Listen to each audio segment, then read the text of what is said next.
This segment is being sponsored by Capital Sportsman. All right, welcome back, everyone. This week's Picture of the Week is being brought to you by Flowers Deer Processing, 4550 Eatons Creek Road. Now, if you're not sure where that is, let me tell you something. You go out Ashland, like you're going towards Ashland City. Instead of turning towards Ashland City, turn towards Nashville. And at the yellow caution light is Eatons Creek Road. And if you'll go by there this Saturday, they're having an antique tractor and antique car show there in front of Flowers. So that'll get you ready for the 23rd. So you show up with meat. Yeah. I'm sure they're ready to go. They're ready. Won't be long, they'll be hopping. No, sir. No, sir. What's our pictures here, Brandon? All right. Our first picture coming up right here. This is a picture that Jeff Morrow sent us, and this was a 18-inch bass that he caught, and he told me that he caught this on a crappie jig. He was actually trying to catch some crappie on lightweight tackle, and was surprised with this fish. So he said he had a big time with that one, and we appreciate him sending that to us. All right, the next one? Next here we've got Connor Edwards. This is a nice buck that he shot last year. I actually remember seeing this picture. I believe it was on Tennessee Deer, and he sent this over to us, wanted to share that, and said that he was ready to get after him again this year, and he's going to try to get one even bigger. So he's got a task to fill there, doesn't he? I like his initiative here. That's right. That's right. Let's see what we have next here. Okay, you know, I told you a lot of folks been sending trail cam pictures into us. This was a pretty neat one here. These guys are just lined up single file right here like they're heading to the dinner table somewhere. Boy, does that look familiar. Yeah, the GPS coordinates on this picture. Yeah. Anyhow, yeah, it's a fantastic picture. That's a really neat picture. Over here in Nashville? Yeah, it looks like the Nashville Zoo. I think that's where that was at. And then here on the end, we want to share this picture. This is our good friend, and we had a great show to this picture. Works with us here. Yeah, we do. This is our friend Andy Coker, and this is his first antelope, and he got this antelope this past week. Him and Levi Wilson were up hunting in Wyoming. Yeah. And this is a Pope and Young antelope. So yes, it is. He was real excited to get that with his bow there, and they had a great hunt. So we'll be with him next year. So. And we need to get him on here sometime talking about how you shooting 55-mile-an-hour winds. That's right. That's what we were joking about earlier. He said it was about the equivalent of shooting out of the back of a truck riding down the highway. That's what he said. That's what he said. Hey, you can send your pictures to us here. Southern Woods and Waters, 474 James Robinson Parkway, Nashville, Tennessee, 37219. Or better yet, Facebook us at Southern Woods and Waters. Send us your picture along with a short little story that we can be telling everybody. And we'll get them on here really, really fast. I know season's about to come about, so we should be getting a bunch. But I gotta say, they are whacking some studs up there in Kentucky. Kentucky's had a good start to the year. There has been some good ones. I could see Kentucky smiling from where we are. You know, as devastating as the hurricanes were for so many people, when it got up into the more northern region, that cold front, and it settled on them right when the season was opening, and those boys have really knocked some deer down. And they're still out. I saw a picture today. One guy got a nice 9-point.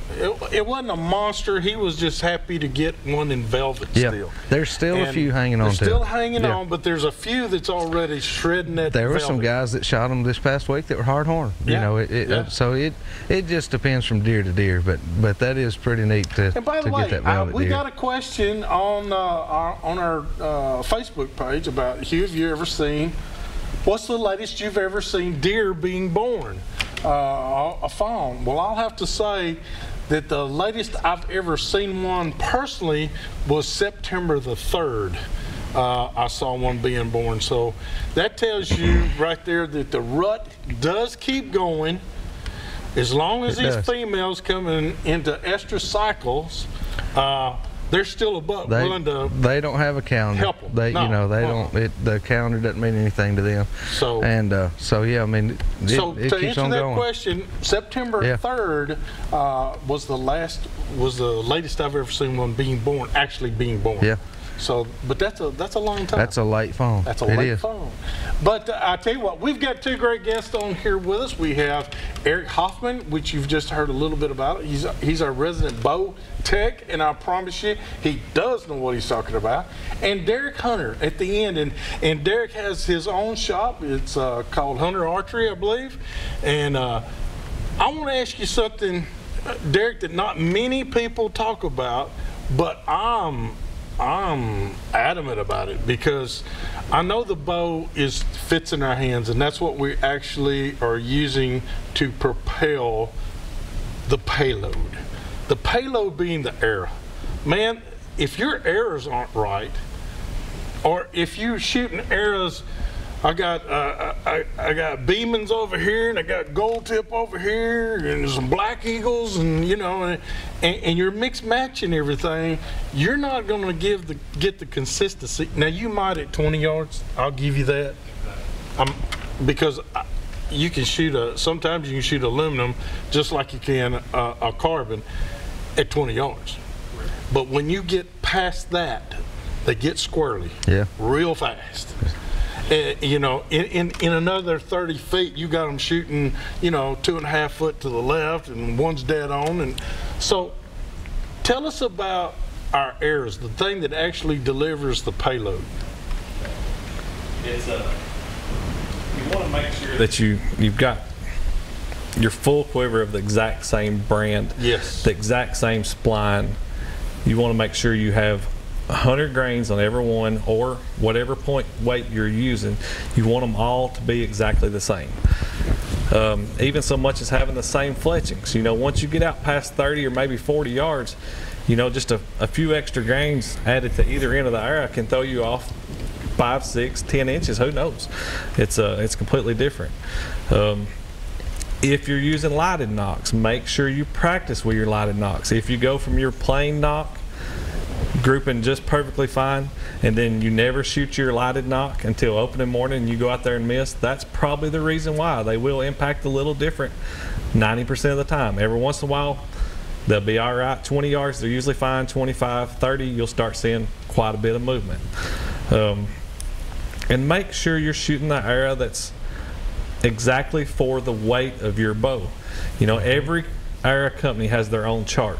Tells you what length arrow you have for what poundage you're shooting, and it's almost always based on a 100 grain point. So if you check out the chart and it says you need a 350, and maybe to the space to the right you should go up to a 300 because you need a little stiffer. If you're going to use that 125, always err on the good side and pick that stiffer shaft. You don't want to have one of these splinters through your hands. I mean, it's not going to be fun at all. And Derek, how important is it to match your broadhead though to the game animal you're hunting? Very important. If you're hunting small game, you don't want a big head. If you're hunting, let's say you're hunting a 300-pound whitetail up north, you know, you need that smaller broadhead to get more penetration. Some of the smaller whitetail we have around here, you're fine with the big 2-inch cuts. Yeah. But if let's say you're going out elk hunting, you're wanting something smaller, probably like 3/4 inch to 1.25 inches, that you get that deep penetration. But heavier grain, would you go with instead of shooting an 85 or a 100 like we do around here, go to a 125 or a 150 for the bigger animals? Yes, sir. And you're going to get that better kinetic energy.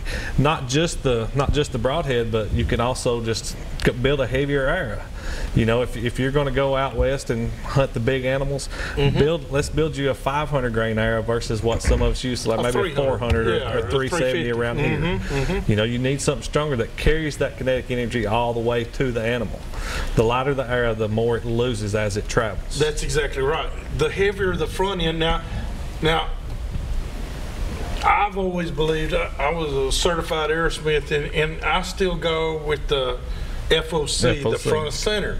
7% has always been a great working number for me as far as my front of center. You can maintain that by the broadhead that you're using up there, and that's what I tell people. Practice with different broadheads. Find out which one fits your bow or your setup. Agreed. Because you can take And I'm, like I said, I'm partial to a fixed blade. I want that son of a gun cutting from the time it hits to the time it leaves. Correct. And I don't want to see anything but blood. And see, they even make weights now that your arrowsmith will install through the back of the arrow. And let's say you still want to use that 100-grain broadhead because it's your favorite, but you want it to be heavier. Yep. They make 10, 20, 25, 30 grain weights that you can add to the front of your arrow, and you still got your exact same broadhead. You're exactly right. You don't have to go buy more. That's kind of what I wanted to bring out was, you know, there's things that you can do with your arrow. Just like tweaking on a bow, you can tweak on your arrows and make them do, because that's what delivers a payload right there. Exactly. Is that arrow. And if it can't do its job, then you're wasting all this other setup immensely. I mean, you're just wasting your money. All right? We got our, do we even, what's our product of the week? This week's product of the week's being brought to you by Caney Fork Outdoors. Go up there and give them a holler if you know where the Caney Fork River is. They're up there just off the exit right up there by Edgar Evans at the Big Rock Market. Or you can go down here and you can give Ryan a holler over here at the Donaldson Shopping Center. That's right. And they've got a lot of good deals going on right now. That's a lot what of our things product coming of the week is hey, ladies and gentlemen, check them out. They are having their end of year. They got new stuff coming out, but they got their end of year kayak sales. It's time to go get one right now. Jackson kayaks. We love our Jackson kayaks because they just fit. They work. They fish. They pull the water so well. And let me tell you something. A fat boy like me, you paddling 14 miles down the Calf Killer, and I thought, you know what? Tomorrow I won't be able to get up. I never felt it. No. Brandon, I felt good sitting in that thing. It's amazing how they have these things built now. So. Unless somebody was putting a turbo behind me, I was doing pretty good. 14-mile paddling. That's pretty good. Hey, we got to take another break right quick. When we come back, we're going to open up our phone lines here, 737-7767. Hurry back to more Southern Woods and Waters.